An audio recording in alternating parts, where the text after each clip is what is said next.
말씀은 구약성경 신명기 9장입니다.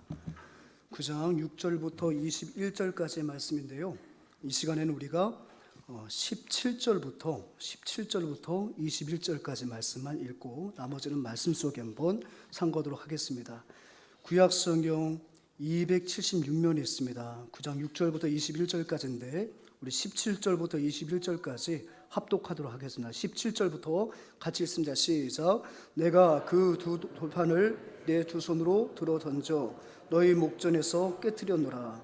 그리고 내가 전과 같이 40주 40회를 여호와 앞에 엎드려서 떡도 먹지 아니하고 물도 마시지 아니하였으니 이는 너희가 여호와의 목전에 악을 행하여 그를 경노하게 하여 크게 죄를 지었습니다. 여호와께서 심히 분노하사 너희를 멸하려 하셨으므로 내가 두려워하였노라. 그러나 여호와께서 그때에도 내 말을 들으셨고 여호와께서 또 아론에게 진노하사 그를 멸하게 하셨으므로 내가 그때에도 아론을 위하여 기도하고 너희의 죄 곧 너희가 만든 송아지를 가져다가 불살라 찢고 티끌같이 가늘게 갈아 그 가루를 산에서 흘러내리는 시내에 뿌렸느니라. 아멘. 우리 교회는 전통적으로 우리 장로님 기도하셨던 것처럼 6월을 선교의 달로 지키고 있습니다. 6월이 되면 우리 청년들과 우리 교우들이 또 아프리카를 향해 나아가죠. 그죠? 아프리카 오지에서 공연을 하고 선교사님들과 더불어서 복음을 전하는 것이 우리 교회 6월의 풍경이었습니다. 지난해부터 당연한 줄 알고 했던 그 아름다운 사역들이 중단되어 있습니다. 당연한 것이 아니라 하나님의 은혜였다는 것을 다시 한번 깨닫게 되는 지난 1년 3개월의 시간이 아니었던가 생각이 들어요. 우리 교회는 이렇게 6월을 선교의 달로 지키고 있는데 우리 조국 대한민국은 6월을 무엇으로 지키고 있습니까? 호국 보훈의 달로 지키고 있어요. 우리 교회의 선교의 달, 우리나라의 호국 보훈의 달, 뭔가 좀 맞지 않다라고 생각할지 모르겠지만 저는 아주 일맥상통한다고 생각이 되어집니다. 여러분, 선교를 하더라도 또 나라를 지키기 위해서라도 필요한 것이 있다면 그것이 바로 무엇이겠습니까? 헌신이에요. 헌신하지 않고서는 선교할 수 없습니다. 선교에 필요한 헌신이 무엇이 있을까요? 먼저 시간의 헌신이 필요해요. 잠시 모든 것을 내려놓아야 됩니다. 일주일 또는 열흘 정도를 또 내가 주님 앞에 드려야 저 먼 곳 아프리카까지 갈 수가 있는 거거든요. 또 시간은 곧 돈이다. 그죠? 또 돈도 헌신해야 돼요. 비행기 티켓은 그냥 나오는 거 아니잖아요, 여러분. 저 이디오피아에서 보내주는 거 아니잖아요. 케냐에서 보내주는 거 아니잖아요, 그죠? 우리가 무슨 방탄소년단도 아니고 우리의 공연을 보기 위해서 많은 사람들이 값을 지불하면서 우리를 추빙하는 것은 아니지 않습니까? 우리 청년들 같은 경우에는 알바를 통해서 틈틈이 돈을 모으고 열심히 선교의 꿈을 키워서 모은 것을 아낌없이 깨트려 드렸을 때에 선교지에 몸을 칠 수 있는 거 아닌가요? 그러니까 여러분, 물질의 헌신도 필요해요. 또 무엇이 말 그대로 내 몸을 하나님 앞에 드리는 헌신이 필요해요. 우리가 선교 가는 것이 저 유럽으로 가는 것도 아니고 저 캐나다로 가는 것도 아니고 소위 말하면 선진국으로 가는 거 아니잖아요. 의료 후진국, 아직까지는 경제 수준이 미치지 못하고 빈부의 격차가 극심한 그곳에 가잖아요. 그러다 보니까 염려되는 것도 굉장히 많아요. 또 풍토병을 예방해도 주사도 맞아야 되고요. 또 선교하는 기간 내내 보내놓고서 여러분들 또 얼마나 많이 기도하십니까? 왜요? 위험한 천만한 곳이니까 또 기도해야 됩니다. 그러니까 여러분, 선교라는 것은 헌신과 하나님께 대한 충성이 수반되지 않으면 절대 불가능한 것입니다. 그럼요, 호국은요, 나라를 지키는 건요, 못지 않아요. 나라를 지키기 위해서는 시간을 들여야 되고 젊음을 들여야 되고 더 나아가서는 목숨을 바쳐야 호국을 할 수 있는 거예요. 우리 조국 대한민국의 역사를 한번 살펴보게 되면 고대까지 갈 필요 없어요. 우리 한국의 근현대를 바라보십시오. 일제 침략기부터 6.25 난침 한국 전쟁에 이르기까지 얼마나 많은 풍전등화와 같은 위기에 있었습니까? 그때마다 우리의 믿음의 선진들이, 혹시 이 자리에도 계실지 몰라요, 6.25 참전 용사들이, 그분들이 청춘을 바치고 목숨을 바쳤기 때문에, 헌신하였기 때문에, 충성하였기 때문에 오늘 우리가 자유 대한민국에서 이와 같이 살아가고 꿈을 꾸는 줄 믿습니다. 그러니까 여러분, 선교의 달로 지키든 우리 대한민국이 지키는 것처럼 호국 보훈의 달로 지키든 공통적인 것은 바로 무엇이다? 헌신과 충성이라는 거예요.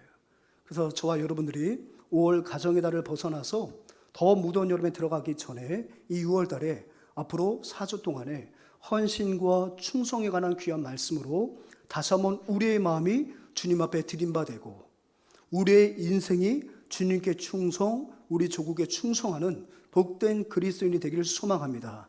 그 첫 번째로 오늘 모세의 헌신과 충성을 통해 하나님께서 원하시는 것이 무엇인지 발견하는 이 자리가 되었으면 좋겠어요. 한 구약학자가 모세에 관하여 이렇게 비유합니다. 모세는 마치 그리스 로마 신화에 나오는 시지푸스와도 같다. 여러분, 시지푸스는 바로 이 사람입니다. 이 사람. 지금 이 사람이 뭐 하고 있습니까? 이 사람이 엄청난 집채만한 바위를 지금 굴려서 어디로 올라가는 거예요? 산 정상에 올라가는 거예요. 얼마나 힘겨워 보입니까? 그런데 놀라운 것은 바로 뭐냐면 이 돌이 또다시 정상에 올라가기만 하면 아래로 굴러 떨어지는 거예요. 그럼 이 사나이 시지푸스는 또다시 산 아래로 뛰어내려와서 그 바위돌을 온몸으로 막아서고 또다시 동산 중앙에 이 동산 꼭대기까지 이 돌을 굴려야 하는 형벌을 받은 사나이가 바로 그리스 로마 신화에 나오는 시지푸스입니다. 죽음의 신 하데스를 속인 죄로 영원토록 산기슭에서 바위를 정상에 올려야 하는 이런 형벌을 받은 그런 사나이죠. 그런데 이 저명한 구약학자가 왜 모세의 인생을 이렇게 그리스 로마 신화에 나오는 시지푸스로 비유했을까요? 여러분, 뭔가 좀 연관되는 게 있으십니까? 모세가 40년 동안의 광야에서 이스라엘 백성들을 인도해내는 그 모습들이 마치 시지푸스의 모습처럼 보인다는 거예요. 끊임없이 하나님의 사랑을 가르쳐 주어요. 하나님의 길을 인도합니다. 어쩔 때는 백성들이요, 그 말씀에 수긍하고요, 회개하고요, 그 말씀대로 순종하는 듯 보여요. 근데 조금 지나가다가 또다시 그들의 마음이 돌아서는 거예요. 예전에 애굽에서의 그 상태로 돌아가는 것 같아요. 지금 광야 한가운데서 엄청난 하나님의 은혜를 받았음에도 불구하고 저들의 마음이 아직 주님의 생각과는 멀어 보이는 거죠. 그때마다 모세는 또다시 낙심하게 되고 또다시 돌을 굴리는 시지푸스의 마음으로 그 백성들의 불신의 마음을 하나님의 마음까지, 하나님의 뜻까지 올려놓는 이런 일들을 되풀이하는 이 모세를 보면서 이 구약학자는 마치 모세가 시지푸스와도 같다라고 말씀하시더라고요. 근데 여러분, 어디 모세뿐이겠습니까? 물론 속된 신화를 하나님의 놀라운 사랑과 비유한다는 것은 얼토당토 않는 것이지만, 사실 시지푸스의 모습 속에서 우리는 또 무엇을 볼 수 있습니까? 모세뿐만이 아니라 우리 하나님의 쉼없는 사랑을 발견하게 되죠. 돌덩이 같은 여러분들의 마음을 늘 돌려놓으시고 또다시 주님의 형상 담도록 원위치로 회복시켜 주시려고 하시는 그 하나님의 쉼없는 그 사랑이 또 잘못된 신화이지만 반복되는 그 모습 속에서 보이는 듯합니다. 오늘 본문의 말씀은 모세의 40년 이스라엘 백성들을 인도하는 리더로서 보였던 그 여러 모습 가운데 가장 어떻게 보면 클라이막스라고 할 수 있는 그 모습이에요. 정말 이스라엘 백성들을 위해서 모세가 헌신하는 그 장면을 오늘 본문은 담고 있습니다. 오늘 본문 속에서 모세가 하나님께 충성하고 백성들에서 헌신하는 모습은 두 번의 목숨을 건 금식을 통해서 살펴볼 수 있어요. 오늘 본문 속에서 모세는 40일 금식을 무려 연거푸 2번을 합니다. 첫 번째는 이스라엘 백성들이 오늘 본문의 배경처럼 시내산에서 영원하신 하나님과 언약을 체결할 때 모세가 금식을 하고요. 두 번째는 그 언약을 체결하고 하산해 보니까 이스라엘 백성들이 그걸 못 기다리고 하나님을 배반하고 우상을 숭배하는 사건이 벌어집니다. 그때 또다시 모세는 금식을 하게 돼요. 오늘 이 모세의 연거푸 행하는 이 두 번의 금식은 바로 모세가 하나님께 충성하고 백성들에게 헌신했던 그 모습을 대변해주고 있습니다. 그렇다면 여러분, 우리가 이미 알고 있지만 오늘의 본문의 말씀을 좀 더 명확하게 이해하기 위해서 헌신의 사전적 정의를 다시 한번 우리가 살펴보고 오늘 본문 말씀 들었으면 좋을 것 같아요. 우리 한번 같이 한번 읽어볼까요? 시작. 어떤 일이나 남을 위해서 자신의 이해관계를 생각하지 않고 몸과 마음을 바쳐 있는 힘을 다하는 것. 다 알고 있는 내용이지만 특별히 유념할 단어가 하나 있다면 이해관계를 생각하지 않는다는 거예요. 내가 이 공동체를 위해서 내 몸을 드리고 내 시간을 드렸을 때 과연 나에게 돌아오는 반대 급부는 뭐냐? 나한테 과연 뭐가 주어지느냐? 어떤 보상이 나에게 주어지느냐? 사실 여러분, 저와 여러분들은 뭐 이게 나쁜 건 아니지만 참 이 보상 원리에 우린 익숙한 사람들 아닙니까? 내가 무엇을 주면 반드시 와야 돼요. 그죠? 가는 말이 고왔으니까 오는 말도 고와야 되는 거예요. 내가 다른 사람에서 뭔가 하면 반대 급부가 있어야 되는 거예요.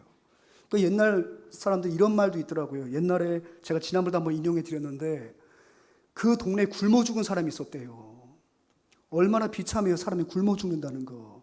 사실 저희 세대는 잘 이해하지 못하지만 여기 계시는 우리 80을 넘으신 우리 어른 세대는 아마 이해하실 것 같아요. 그죠? 굶어 죽는다는 거. 그럼 죽을 때까지 얼마나 고통스러울까요? 굶어 죽는 게. 지난밤 고통스러웠어요. 자꾸 얼굴이 붓는 것 같아가지고 어저께 4시 이후에 아무것도 안 먹었거든요. 얼마나 밤이 긴지 몰라. 아유, 빨리 날이 밝아서 뭐 좀 먹었으면 좋겠다. 한 끼 굶고 다음날 기다리는 것도 힘들어 죽겠는데 여러분, 생명이 끊어질 때까지 굶는다고 한번 생각을 해보세요. 그 고통이 얼마나 처절하겠습니까? 정말 그렇지 않을까요? 소름 중에 배고픈 소름만큼 큰 것이 없다고 하지 않습니까? 근데 그 동네에 굶어 죽은 비참한 가족이 있어요. 그때 그 동네 사람들이 어떻게요? 장례는 치러줘야지. 그래가지고 이제 뭐합니까? 장례를 치러주는 거예요. 그러면 동네 사람들이 애도하기 위해서 조문을 올 거 아닙니까? 그러니까 조문을 마친 조문객들이 굶어 죽은 집 가정에 무엇을 바라본다고요? 부엌을 바라본대요. 왜 바라봐요? 내가 문상 마쳤으니까, 내가 조문했으니까 떡이라도 하나 갖고 나오진 않을까? 장국이라도 하나 주진 않을까? 여러분 생각해 보세요. 떡 줄 거 있고 장국 줄 거 있으면 왜 굶어 죽냐고요. 그게 우리가 갖고 있는 보상심리예요. 보상심리. 굶어 죽은 집 가정에 가서도 문상 끝나면 그 집 부엌을 들여다본다는 거예요. 그것이 우리 뼛속까지는 보상심리거든요. 근데 헌신이 바로 뭐라고요? 이 보상심리를 끊어버린다는 거예요. 이해관계를 따지지 않고 내 몸과 마음을 바쳐 있는 힘을 다하는 것이 바로 뭐라고요? 헌신이잖아요. 헌신. 그러니까 여러분, 이 모세의 헌신은 자신의 어떤 이해관계를 떠나서 자신의 생명을 다 내려놓고 하나님 앞에 헌신했던 것이 바로 40일 금식을 통해서 아주 자명하게 보여지고 있다는 사실이죠. 그렇다면 여러분, 이 모세의 헌신을 통해서 하나님은 헌신을 어떻게 우리에게 정의 내리고 계십니까? 하나님은 이러한 모세의 헌신을 어떻게 사용하셨습니까? 3가지를 살펴보겠습니다. 에어컨을 지금 꺼주세요. 좀 추워하는 분들이 계시니까 에어컨을 좀 꺼주세요. 예, 꺼주셔도 될 것 같아요. 우리 교회는 참 후하죠, 여러분. 집보다 시원하지 않습니까? 그래서 저는 교회가 참 좋습니다. 특히 제 방은 연중 시원합니다. 얼마나 감사한지 몰라요, 여러분. 여러분, 첫 번째 모세의 헌신을 통해서 볼 수 있는 것은 바로 헌신은 하나님에 대한 열심에 대한 반응이다. 한번 같이 읽어볼까요? 시작. 헌신은 하나님의 열심에 대한 반응입니다. 모세는 알고 있었습니다.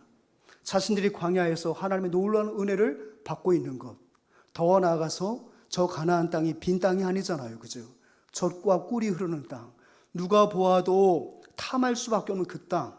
그 땅은 이미 가나안의 5 족속들이 주인처럼 살고 있는 그 땅을 하나님께서 그들에게 주시겠다는 거예요. 그리고 지금 그 출애굽에서 그 여종 중에 시내산에서 이러한 하나님의 놀라운 역사를 체결하여 주시고 그 약속이 구두로만 맺혀지는 것이 아니라 이제는 돌판에 10가지 계명을 통해서 하나님의 놀라우신 구원 계획과 가나안 땅의 정복과 더 나아가서 영원한 하나님의 나라를 이루어가는 민족으로 이스라엘을 세워주시는 그 시점에서 모세는 깨닫고 있었어요. 가나안 땅에 대한 비전도 결코 우리가 의로워서 저 가나안 땅의 모든 땅을 우리에게 주시는 것이 아니요, 그 약속을 보증하기 위해서 지금 우리에게 계명을 주고 계시는데, 그 계명도 우리가 의로워서 지금 받게 되는 계명이 아니라는 것을 모세는 알고 있었어요. 이 모든 것이 바로 하나님의 열심 때문에 비롯된 것임을 그는 인정했다는 거예요. 무엇 때문에 비롯되었다고요? 하나님의 열심. 우리의 신앙심이 아니고 누구의 열심? 하나님의 열심. 아브라함과 맺으신 그 언약을 이루고자 하신 그 하나님의 열심. 다시금 종되었던 애굽 땅에서 가나안 땅으로 다시금 귀환시키시고 그 놀라운 언약을 계승하고자 하시는 누구의 열심? 하나님의 열심.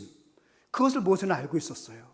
그래서 지금 이제 가나안 땅에 들어가게 될 출애굽 2세대들에게 다시 한번 이 놀라우신 하나님의 은혜를 말하며 이 모든 것이 전적인 하나님의 은혜임을 지금 가르쳐주고 있어요. 여러분 5절과 6절 7절 말씀 한번 천천히 같이 한번 읽습니다. 시작. 내가 가서 그 땅을 차지함은 내 공의로 말미암도 아니며 내 마음이 정직함으로 말미암도 아니요 이 민족들이 악함으로 말미암아 내 하나님 여호와께서 그들을 내 앞에서 쫓아내심이라.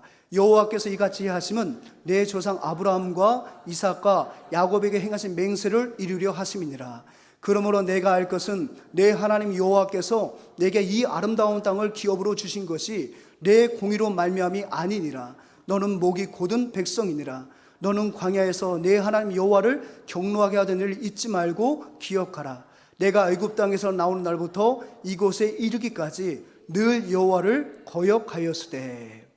지금 모세는 지금 시내 산에서 자신이 하나님부터 율법을 받는 그 순간 그는 인정하는 거예요. 앞으로 우리가 가나안 땅을 정복하게 되는 그 모든 미래의 일까지도 결코 우리의 열심이 만들어낸 그 어떤 것이 아니라 하나님의 열심으로 이 모든 것이 가능하게 되었다는 것을 그는 깨달았어요. 그렇기 때문에 지금 베풀어 주시는, 지금 그들에게 율법을 체결하여 주시고 하나님의 사랑을 성문화하시는 그 하나님의 임재 앞에, 하나님의 열심 앞에 그는 금식으로 반응할 수밖에 없었다는 거예요. 그 사랑이 너무 크고 놀라워서 저도 그 순간만큼 자신도 이 땅의 모든 유익과 자기의 기쁨과 연락을 다 끊어버리고 정말 깨끗한 마음으로 그 하나님의 열심을 내가 인정한다는 그 마음으로 그가 지금 금식을 작정하고 그 하나님의 놀라운 언약 체결식에 지금 이스라엘 민족의 대표로 그 자리에 있게 되었다고 말을 하고 있습니다. 사랑하는 여러분, 그는 알고 있었어요. 자신의 민족들이 얼마나 패역한 민족임을 알고 있었어요. 그렇기 때문에 그것이 지금 하나님께서 그에게 계명을 주시는 것이, 십계명을 돌판에 새겨주시는 것이 얼마나 엄청난 은혜인 줄 그는 알고 있었어요. 여러분 신명기 7장 7절 말씀 보게 되면 여호와께서 너를 기뻐하시고 너희를 택하심은 너희가 다른 민족보다 수요가 많기 때문이 아니니라. 같이 읽습니다. 너희는 오히려 모든 민족 중에 가장 적으니라. 민족 중에 가장 보잘것없는 노예로 전락해버린 저 애굽 땅 변방 고센에 머물고 있는 많은 사람들이 천대하는 목축업에 종사하고 있었던 그 지역에 있는 이스라엘 히브리인들을 우리 하나님께서 택하여서 지금 시내산에서 위대한 마그나 카르타 신앙의 대헌장을 수여하실 때에 그가 어찌 하나님 앞에 온전한 모습으로 그것을 받을 수 있었겠습니까? 그래서 그가 했던 것이 바로 뭐예요? 금식을 통해서 자신의 몸을 깨뜨렸다는 거예요. 여러분 금식이 상징하는 게 뭐죠? 하나님 앞에서의 순전함이에요. 내가 먹는 것으로 내 몸을 부정하지 않고 내가 정말 순전하게 하나님의 열심을 어떻게 하겠다? 인정하겠다는 거예요. 또 금식이 상징하는 게 뭐죠? 정결이죠. 정결이요.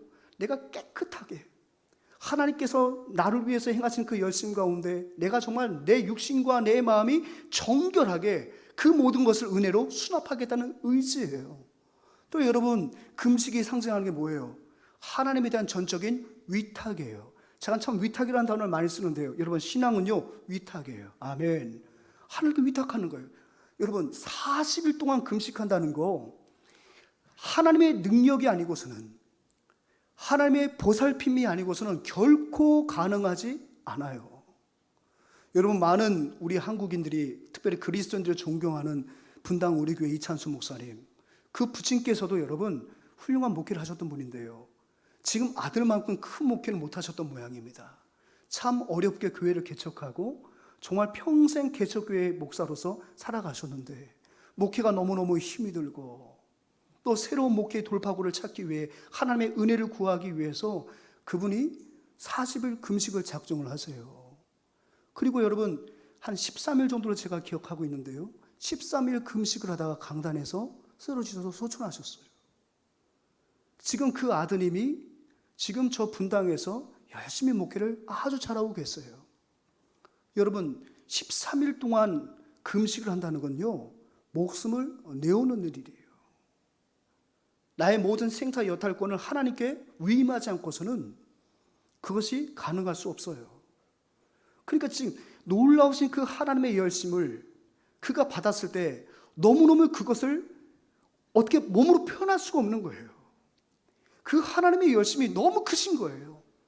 그가 그래서 할 수 있는 것은 바로 무엇입니까? 내가 하나님 앞에 금식하며 그 하나님의 열심 앞에 그는 반응하길 원했던 사실입니다. 사랑하는 여러분, 이것이 바로요, 하나님의 열심을 깨닫는 자가 하나님 앞에 보이는 반응이요, 그것이 곧 헌신인 줄 믿습니다. 그러니까 여러분, 헌신 이퀄 금식은 아니에요. 그 당시에 모세가 하나님 앞에 자신을 드릴 수 있는 최선의 방법이 그는 금식으로 생각했기 때문에 그가 헌신의 방법으로 40일 금식을 채용한 것이지, 헌신 이퀄 40일 금식은 아닙니다. 그 우린 다 죽어야 되는 거예요. 다 죽어야 되는 거예요. 무엇을 말하고 있습니까? 이 헌신은요, 하나님의 열심을 보여주는 거예요.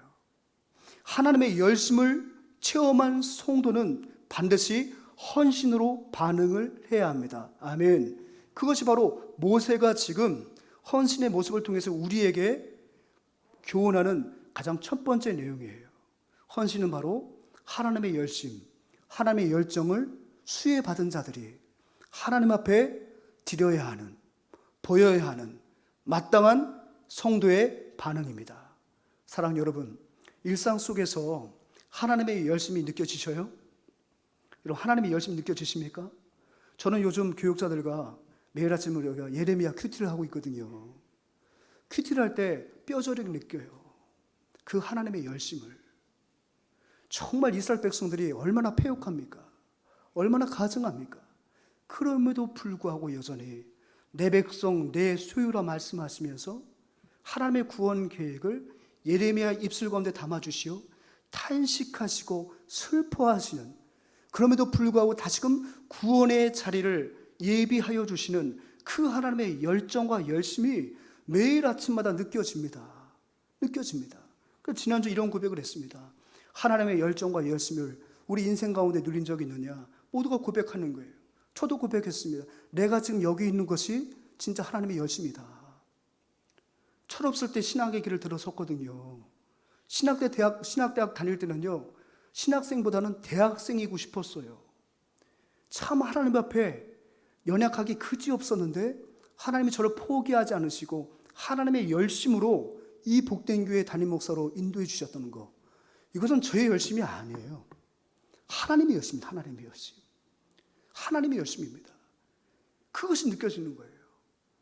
하나님이 이렇게 나를 위해서 열심을 베풀어 주신데 나는 과연 하나님께 무엇을 드린 것일지 생각해 보니까 너무 부끄러운 거예요. 너무 부끄러운 거예요. 우리 하나님께서 저에게만 이렇게 열심을 내셨을까요? 아니요. 여러분 인생 가운데에도 여러분의 삶의 면면에서 하나님의 열심이 보여요. 하나님의 열심이 보여요. 포기하지 않으신 하나님의 열심이 보여요. 그것이 얼마나 감격스러운지 몰라요. 포기하지 않은 열심. 늘 마음이 강팍하여 조번석게 하는 그런 마음인데도 여전히 하나님께서 싫다 하지 않으시고 늘 은혜의 자리에 꿇어 앉혀놓으시는 그 하나님의 열심, 여러분들의 가정을 지키시는 그 하나님의 열심, 코로나19가 횡행한 가운데에도 우리 교회를 지켜주시는 그 하나님의 열심, 그 하나님의 열심이 느껴지십니까? 그렇다면 여러분, 우리 응답합시다. 무엇으로요? 헌신으로요. 순전함으로, 정결함으로, 그 다음에 전적인 위탁으로 우리가 그 헌신에, 하나님의 열심에 반응하는 헌신자 되기를 주님으로 축복합니다. 아멘. 또 모세의 열심을 통해서 우리가 깨닫게 되는 것은 무엇입니까? 하나님은 모세의 헌신을 어떻게 회복하셨어요? 비전을 회복하는데 모세의 그 헌신을 사용하십니다. 모세의 두 번째 금식은 바로 무엇이었습니까? 율법을 받고 내려오는데 그만 산 아래에서 어떤 광경이 펼쳐졌어요. 모세가 하나님의 부름을 받아 산 위에 올라간 지 40일이 지나도 기별도 없고 그저 산 위에 구름만 빽빽한 것이 산정상도 보이지 않는 거예요. 자꾸 번개가 번쩍번쩍하고 우레가 치는 것이 마치 모세가 큰 형벌을 받아서 산에서 죽은 것처럼 느껴지는 거예요. 그래서 그들은 어떡합니까? 모세를 기다리지 못하고 또다시 과거의 쓴뿌리를 재발견하지요. 그럼 어떡합니까? 그들이 하나님을 버리고 모세를 버리고 금송아지를 만들어요. 그리고 그 금송아지가 지금까지 우리를 여기까지 인도했다. 하나님의 열심을 외면하고 우상을 숭배하는 열심을 그들이 내게 되지요. 그때 하나님이 어떻게 합니까? 모세에게 속히 산 아래로 내려가라고 말씀을 하세요. 그리고 모세가 왔을 때 정말 믿지 못할 광경을 보게 되지요. 그 광경 때문에 모세가 어떻게 합니까? 낙심하게 되는 거예요.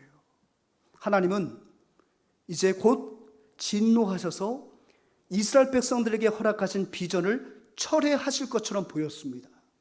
바로 그때 모세가 하나님 앞에 기도를 하게 되죠. 그 비전을 철회하지 마실 것을, 다시 한번 그 비전을 회복시켜 주실 것을, 영거푸 40일 금식을 또다시 감행하면서 그는 하나님께 헌신 기도했다는 거예요. 하나님의 비전이 무엇이었습니까? 출애굽기 19장 5절과 6절은 분명하게 말씀하고 계셨습니다. 여러분, 5절과 6절 하나님께서 이스라엘 백성들에게 주신 비전이요, 이 비전을 위해서 지금 돌판에 하나님의 계명을 새겨 넣으셨거든요. 그 비전이 무엇입니까? 같이 한번 읽어봅시다. 시작. 세계가 다 내게 속하였나니 너희가 내 말을 잘 듣고 내 언약을 지키면 너희는 모든 민족 중에서 내 소유가 되겠고 너희가 내게 대하여 제사장 나라가 되며 거룩한 백성이 되리라. 너는 이 말을 이스라엘 자손에게 전할지니라. 아멘. 하나님께서 그들에게 주신 비전은 바로 뭐예요? 그들을 제사장 나라, 구별된 나라, 거룩한 나라로 만드시겠다는 거예요. 그래서 그들에게 10가지 계명을 새겨 넣어주신 거거든요. 이게 하나님의 비전이었어요. 그런데 그들이 지금 속히 주님을 떠나는 악행을 일삼았다는 거죠. 여러분, 12절 말씀 같이 있습니다. 시작. 내게 이르시되 일어나 여기서 속히 내려가라. 내가 애굽에서 인도해낸 내 백성이 스스로 부패하여 내가 그들에게 명령한 도를 속히 떠나 자기를 위하여 우상을 부어 만들었느니라. 지금 하나님께서 산 아래에서의 상황을 직시하시고 지금 지도자였던 모세에게 속히 내려가라 말씀하시는 거예요. 근데 여기서 정말 뼈아픈 표현이 하나 나오고 있잖아요. 12절 보십시오. 속히 내려가라. 내가 애굽에서 인도하여 낸 내 백성이 스스로 부패하여. 여기서 보면은 내가 애굽에서 그들 인도해냈대요. 그래서 내가 누구예요? 모세예요, 모세. 그리고 지금 이렇게 우상 숭배를 하고 있는 패역한 백성은 누구 백성이라는 거예요? 네 백성이라는 거예요, 네 백성. 근데 여러분, 우리 하나님은 늘 이스라엘을 설명하실 때 뭐라고 말씀하십니까? 내 백성이라고 말씀하시잖아요. 여러분, 예레미야에서 끊임없는 반복의 죄 속에서도 주님은 내 소유, 내 기업, 내 백성이라고 말씀하셨었는데 유독 이 본문에서는 네 백성이라고 말씀하시는 거예요. 무엇을 말합니까? 하나님의 진노가 그만큼 컸다는 거예요. 하나님이 그만큼 이 죄에 대해서 무겁게 보신다는 거예요. 더 이상 내 백성으로 만들지 않겠다는 거예요. 마치 호세아에게 부정한 여인 고멜을 아내를 취하여 그 사이에서 자녀를 낳아라. 그리고 자녀를 낳으면 로암미라고 하고 로루하마라고 이름을 지어라. 암미는 무엇입니까? 백성이다, 백성. 내 백성, 암미. 그래서 로는 부정 접두어예요. 로암미라고 치면 내 백성이 아니다라는 얘기예요. 하나님이 고멜을 취하여 억지로 결혼시키고 자녀를 낳았는데 그 자녀 이름이 내 백성이 아니라고 지라는 거죠. 여러분, 선지자는요 하나님의 계시를 그의 인생 속에 담아서 증거하는 거거든요. 그러니까 여러분, 구약의 선지자들은 정말 대단한 사람인 것 같아요. 하나님의 계시를 자녀들의 이름을 통해서 표현하는 그 아픔을 여러분 아십니까?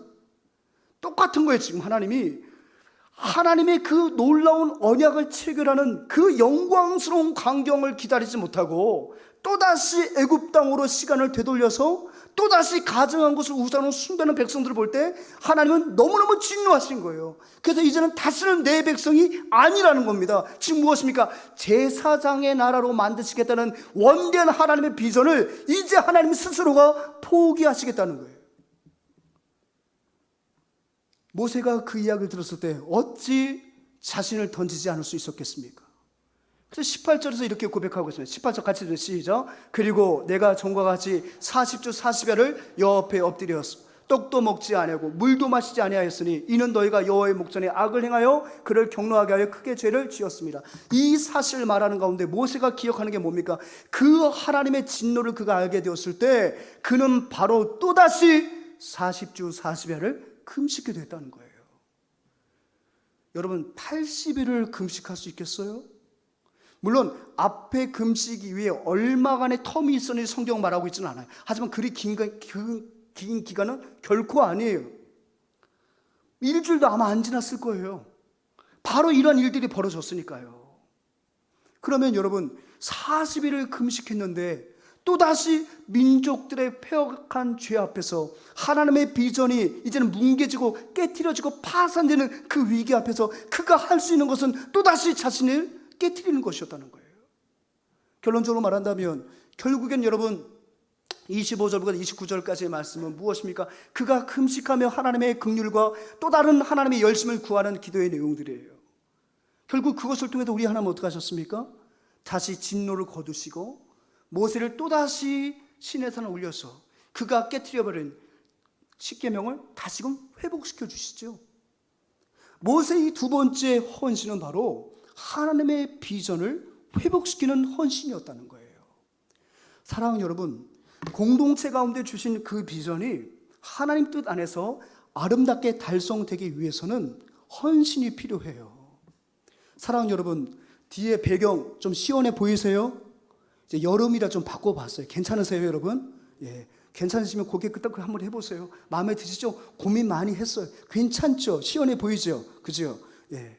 근데 여기 보면 제가 계속해서 넣는 게 뭐예요? 설립 35주년이에요. 35년 전에 하나님께서 한 목회자에게 비전을 주셨어요. 독산동 땅에 가서 교회를 개척하라는 비전을 주셨어요. 그리고 선교에 대한 비전을 주셨어요. 이웃에게 뭐든 나누는 교회가 되라는 비전을 주셨어요. 그래서 전도사 시절에 교회를 개척하고 청춘을 묻었어요. 이해관계를 따지지 않았어요.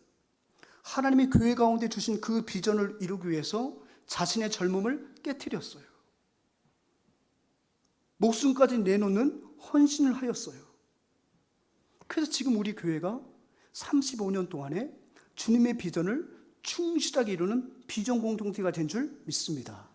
주님의 비전은 헌신하는 자를 통해서 성취되고, 주님의 비전은 헌신하는 자들의 헌신을 통해서 회복되는 줄 믿습니다. 어디 목사님 네 분뿐이겠습니까?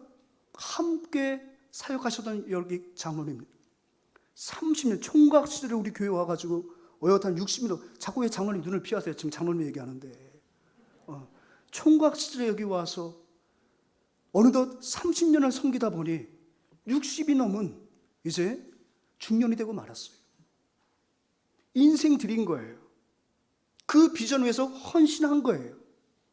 그러니까 지금 우리 교회가 수많은 우여곡절을 다 극복하고 지금도 시퍼렇게 하나님의 비전을 간직한 채 우리는 꿈을 꾸고 있는 줄 믿습니다. 그러니까 여러분, 헌신하는 자를 통해서 비전은 성취되고, 아멘. 헌신을 통해서 비전은 회복이 되는 줄 믿습니다. 헌신을 통해 비전은 점점 점진적으로 발전하게 되고, 헌신을 통해서 비전은 현실이 되는 줄 믿습니다. 이것을 지금 모세의 두 번째 헌신이 우리에게 보여주는 헌신의 중요성, 하나님이 헌신을 얼마나 교회의 영광을 해서 가볍게 사용하신가를 보여주는 가장 극명한 예라고 말씀드릴 수 있어요.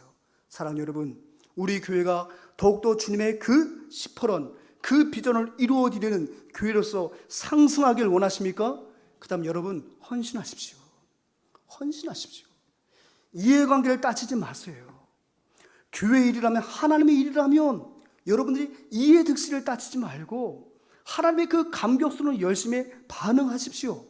그런 교회가 바로 이 땅 가운데서 하나님의 비전을 쉼없이 성취해가는 교회 공동체로 쓰임받게 되는 줄 믿습니다. 세 번째, 모세의 헌신을 우리 하나님 어떻게 사용하셨습니까? 하나님의 은혜를 선명하게 보여주는 수단으로 그 헌신을 사용하셨다는 거예요.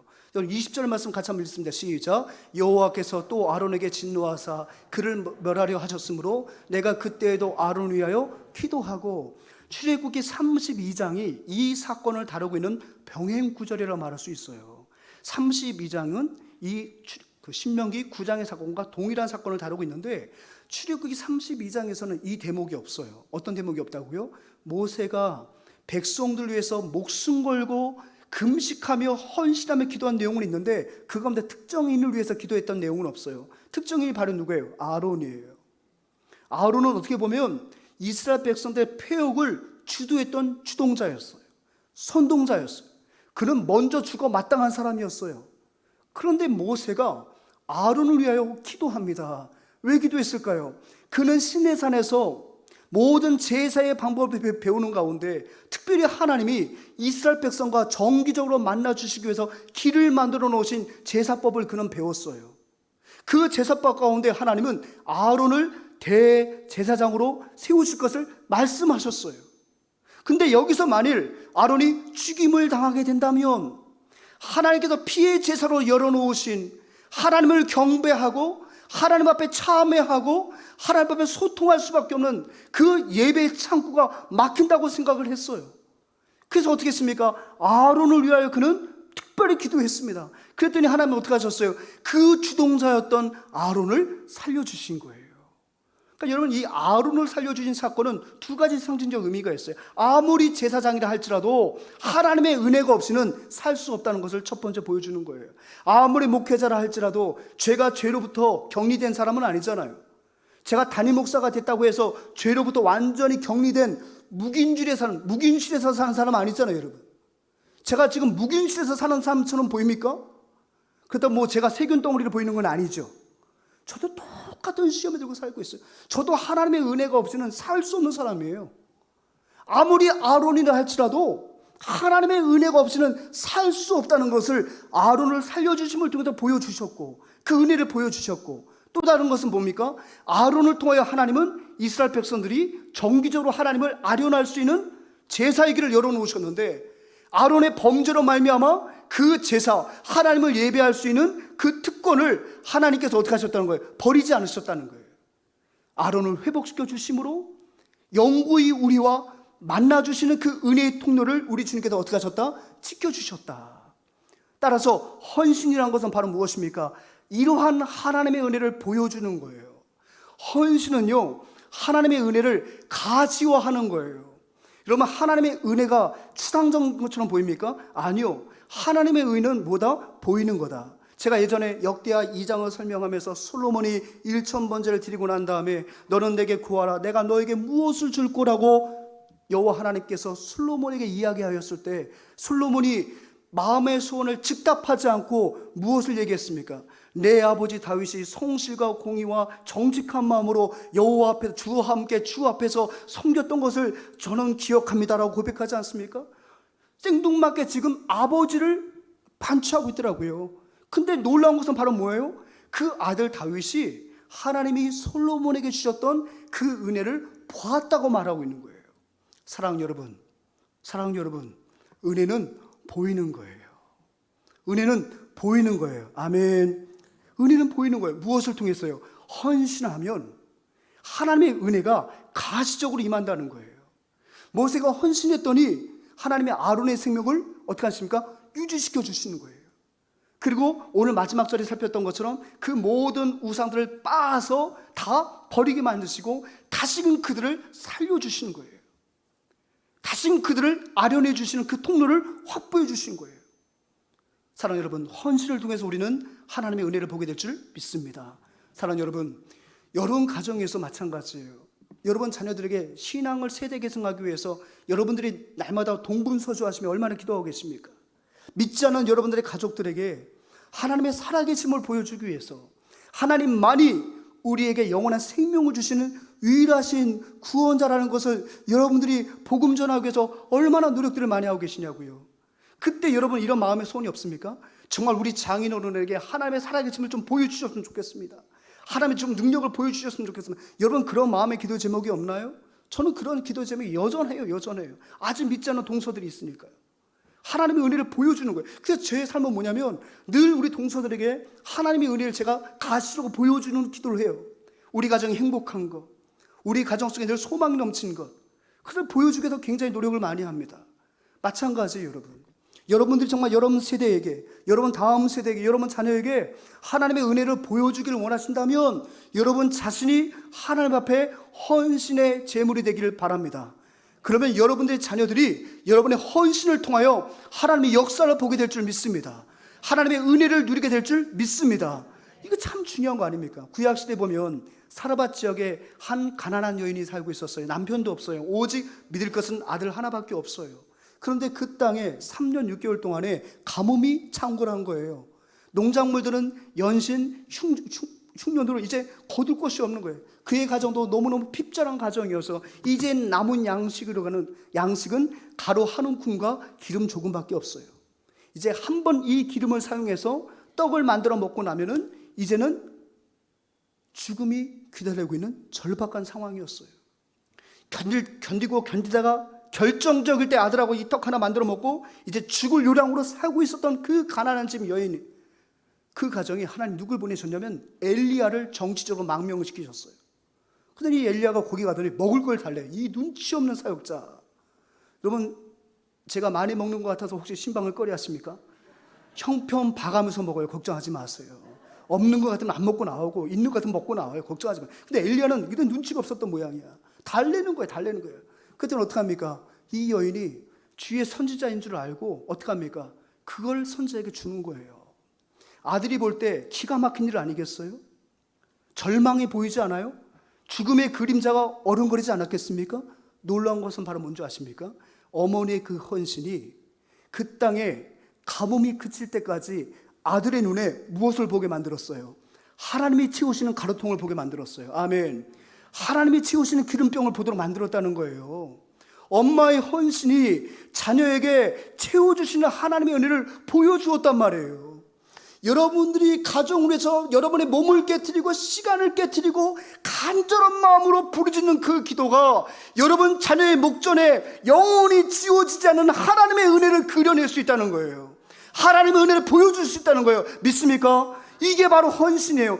여러분들이 지난 34년 동안 못 먹고 죽여있고 차 바꾸지 않고 반찬 가짓수를 늘리지 않고 이 교회를 지었기 때문에 여러분들 다음 세대는 이 아름다운 예배당에서 여러분들이 헌신을 보고 하나님의 은혜를 보며 자라날 수 있다는 거예요. 아멘. 따라서 우리도 이제 또 남겨놔야겠죠. 우리 선대 받았으니까 우리도 뭔가 또 남겨놔야 되지 않겠습니까? 우리의 헌신을 좀 남겨놔야 되지 않겠습니까? 아멘 할 때까지 계속 할 겁니다. 헌신을 남겨놔야 되지 않겠어요? 뭔가 그려내야 되지 않겠습니까? 그게 우리 사명이에요. 그게 사명. 우리의 헌신을 통하여 하나님의 은혜를 보여주십시오. 여러분 기도의 헌신을 통하여 이 땅의 교회가 정말 코로나의 온상이 아니라 우리의 간절한 기도와 이 민족을 향하는 우리의 헌신을 통하여 이 땅의 교회가 이 나라의 소망임을 보여줍시다. 이 땅의 교회가 골칫거리가 아니라 이 땅의 교회가 민족의 희망임을 다시 한번 보여주는 새벽기도의 기도의 횃불이 되길 소망합니다. 우리의 헌신이 이와 같은 하나님의 은혜를 보여주게 될 줄 믿습니다. 이 말씀 붙들고 헌신하고 이 말씀 붙들고 충성하는 우리 주님께 모든 교우들 되기를 주님으로 축복합니다. 아멘. 우리 한번 찬양할까요? 오늘 우리 눈물로 하늘에 씨앗을 심는다.